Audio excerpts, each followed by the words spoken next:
أعوذ بالله من الشيطان الرجيم.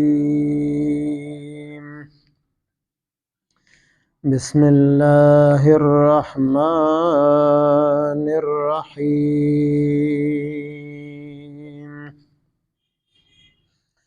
يا أيها الناس قد جاءكم برهان من ربكم وأنزلنا إليكم نورا مبينا فأما الذين آمنوا بالله واعتصموا به فسيدخلهم في رحمة منه وفضل ويهديهم إليه صراطا مستقيما. آمنت بالله صدق الله مولانا العظيم.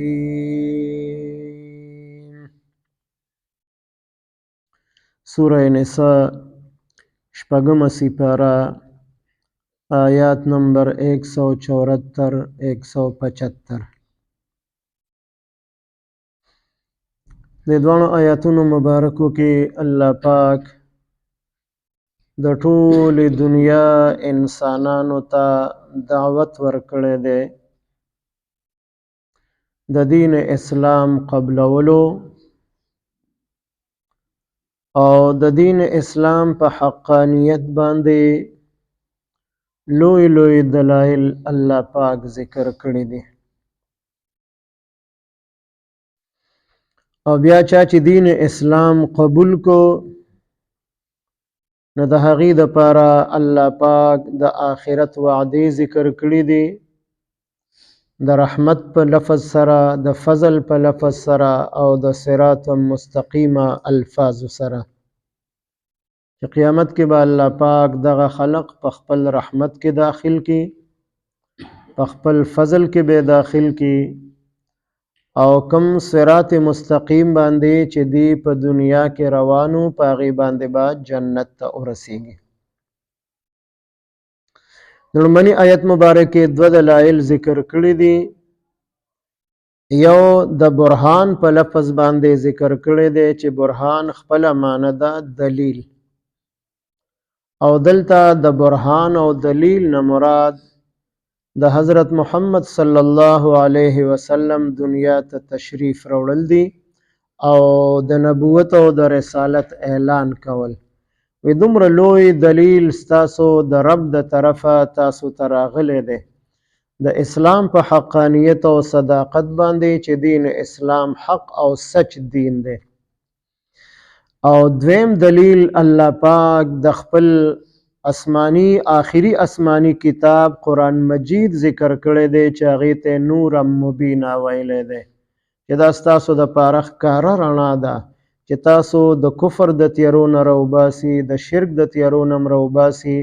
د منافقت د تیارو نه راوباسي د ګناهونو د تیارو نه راوباسي د حرام او ناجایز کارونو د تیارو نه راوباسي تاسو او د دین اسلام رڼا طرف ته تاسو روانئ. نو دومره لوی لوی دلایل چې تاسو ته راغلل نبی علیه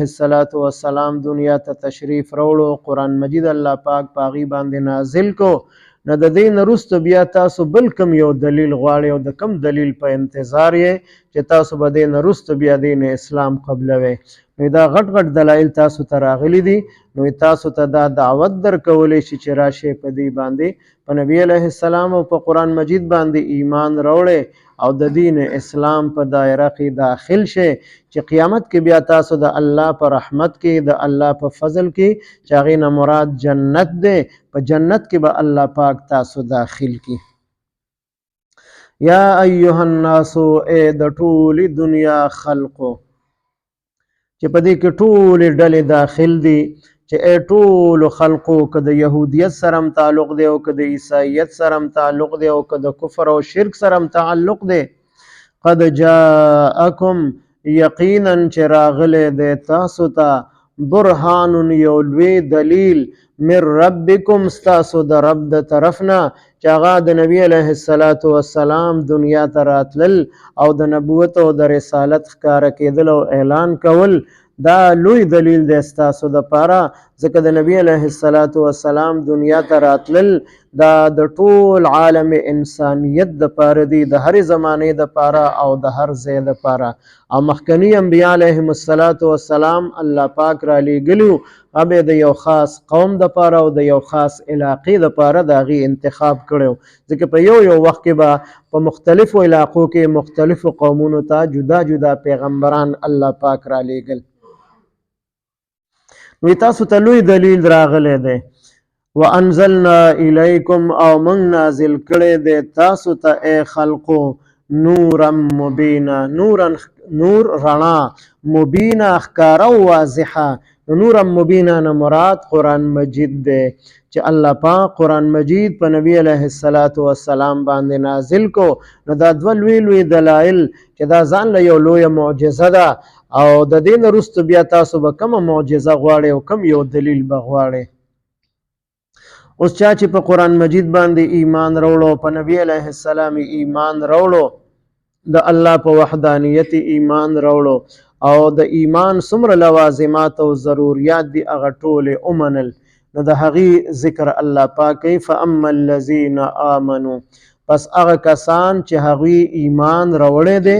بالله په الله پاک باندې واعتصموا او هغوی مضبوطیا سره نیولی دی به دین د الله دین اسلام کې داخل شوي دي او د دین نه وړاندې ځي او د دین نه وروستو کیږي بلکې د دین اسلام په دایره کې خپل ژوند تیری او د دین اسلام په احکاماتو باندې پوره عمل کوي نو ایمان او عمل دواړه موجود دي فسيدخلهم نظر دی چې الله پاک به داخل کی دوی لره فی رحمت پر رحمت کی منه د خپل جانبه نو فرمایي چې رحمت نه مراد هغه جنت دی یعنی الله پاک به جنت ته داخل کی وفضل او په خپل فضل کې به داخل کی نو فضل لفظي معنی ده زیاتی سیزو یعنی جنت او د جنت نعمتونو خو به الله پاک ورکوي او د دین علاوه نور چې د الله پاک څومره خوښه شي اراده وشي نو په خپل فضل سره به الله پاک جنتیانو ته هغه نعمتونه ورکوي چې د ټولو نه لوی نعمت په هغې کې د الله پاک دیدار ملاقات او زیارت دی چې کله جنتیان ټول جنت ته داخل شي او د جنت ټول نعمتونه ورته ورکړی شي نو الله پاک به ترنه تپوس وکړي چې ای زما بندگانو ای جنتیانو تاسو په دې جنت کې خوشحاله نو ټول جنتیان مو چې الله موږ ټول خوشحاله یو څه کمی خو نشته دی هیڅ کمی نشته دی نور څه غواړئ نه دي نور څه نه غواړو نو الله پاک به وفرمایي چې یو څیز پاتې دی هغه مې تاسو ته نه دی درکړی چې هغه زما زیارت او ملاقات دی نو هغه حجابات او پردې به د منځ نه الله پاک لرې کړي او د الله پاک سره به داسې زیارت او ملاقات کیږي حدیث مبارک نبی علیه السلام فرمایي چې تاسو به الله پاک داسې وینئ څنګه چې د څوارلسمې سپوږمۍ په آسمان کې ټولو خلقو ته یو شان ښکاره کیږي نو دغه شان به د الله پاک زیارت او ملاقات دا به په جنت کې کیږي او دا به د جنت د ټولو نه لوی نعمت دی نو بل سوا بل لوی نعمت هغه به په جنت کې نه نو دا به الله پاک جنتیانو ته ورکوي نو مفسرین فرمایي چې دلته فضل نه مراد د الله پاک دیدار او زیارت او ملاقات دی ويهديهم او روان بکی الله پاک دوی لره په دنیا کې الیه خپل ځان طرف ته صراطا مستقیما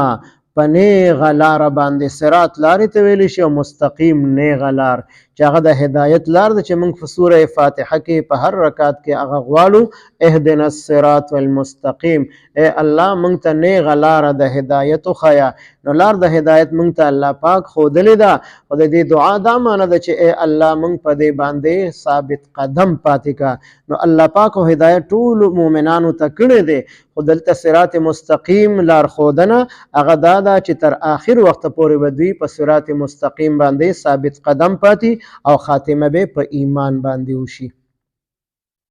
یا ایها الناس ای د ټول دنیا انسانانو قد جاءکم یقینا راغلی دی تاسو ته برهان یو ډیر لوی دلیل من ربکم ستاسو د رب د طرفه وانزلنا الیکم او موږ نازل کړی دی تاسو ته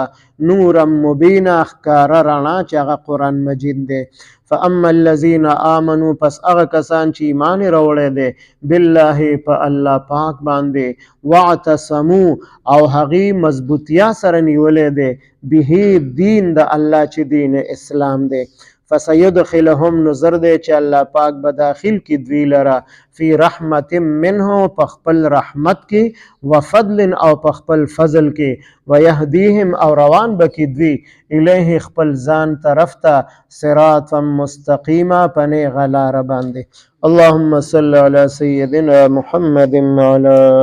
آل سيدنا ومولانا محمد وبارك وسلم رب اجعلني مقيم الصلاة ومن ذريتي ربنا وتقبل دعاء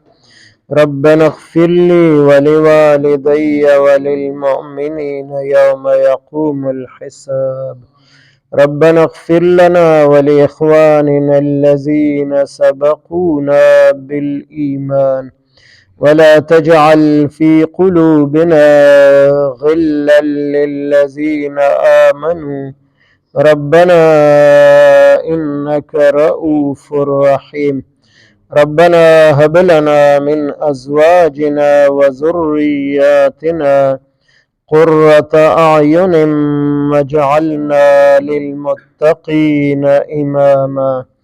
وصلى الله تعالى على خير خلقه محمد وعلى آله وأصحابه أجمعين آمين برحمته